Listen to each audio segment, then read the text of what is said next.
আসসালামু আলাইকুম my lovely viewers, কেমন আছেন আপনারা? আজকের ইফতারিটি একদম ইউনিক। যারা পায়েস পছন্দ করেন এদের জন্য আয়েশি একটা পায়েসের রেসিপি নিয়ে চলে আসলাম। মাত্র 5 মিনিটে ইউনিক পায়েস ভাবা যায়। ইফতারিতে যদি এরকম একটি হেলদি পুষ্টিকর আইটেম থাকে আর কিছুই লাগে না। তো চলুন দেখা যাক মূল রেসিপি। এর জন্য প্রথমে লাগবে খেজুর। খেজুরটা এখানে স্বাদ বাড়ানোর জন্য ব্যবহার করা হয়েছে। এরপরে লাগবে এর মূল উপকরণ চিরা। আমি এখানে 2 কাপ পরিমাণ চিরা নিয়েছি, আপনারা আপনাদের পছন্দ মতো নেবেন। এরপর চিরাগুলোকে খুব সুন্দর করে পানিতে ধুয়ে নেবেন। তবে মনে রাখবেন এখানে চিরা শক্তটা নেবেন, যেটা পানিতে দিলে গলে যায় না। চিরা কিন্তু 2 ধরনের আছে, দোকানদারকে বলে ভালো চিরাটা নেবেন, তাহলেই তৈরি হবে আপনার পারফেক্ট চিরার পায়েস।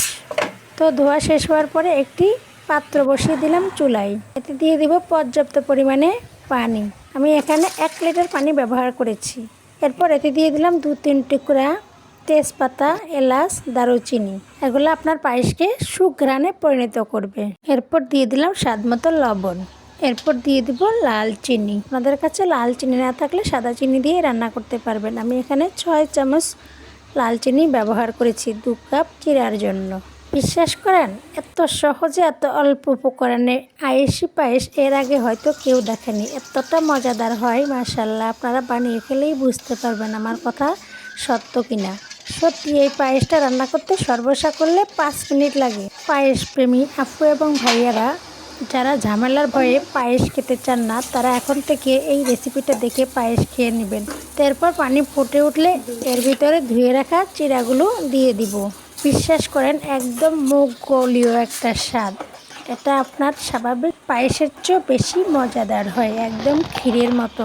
এরপর চিরাটা ভালোভাবে একটু সিদ্ধ হওয়ার জন্য অপেক্ষা করব। নাড়াচাড়া করতে থাকবেন, অবশ্যই চুলার জাল মিডিয়ামে থাকবে। এই তো আমার চিরাটা হয়ে আসছে। এখন আমি দুধ দিয়ে দিব এর ভিতরে। তো এর জন্য আমি 1 লিটার দুধকে হাফ লিটারে পরিণত করে নিয়েছি।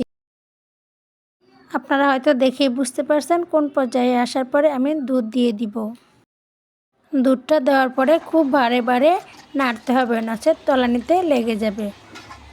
এরপর এর সাথে স্বাদ বাড়ানোর জন্য দিয়ে দিব গুঁড়া দুধ। আমি এখানে 4 টেবিল চামচ গুঁড়া দুধ ব্যবহার করেছি।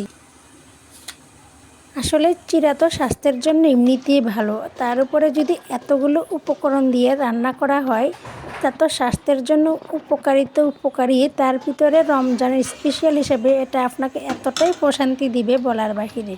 এরপর এর সাথে অ্যাড করে দিলাম কেটে রাখা খেজুরগুলো।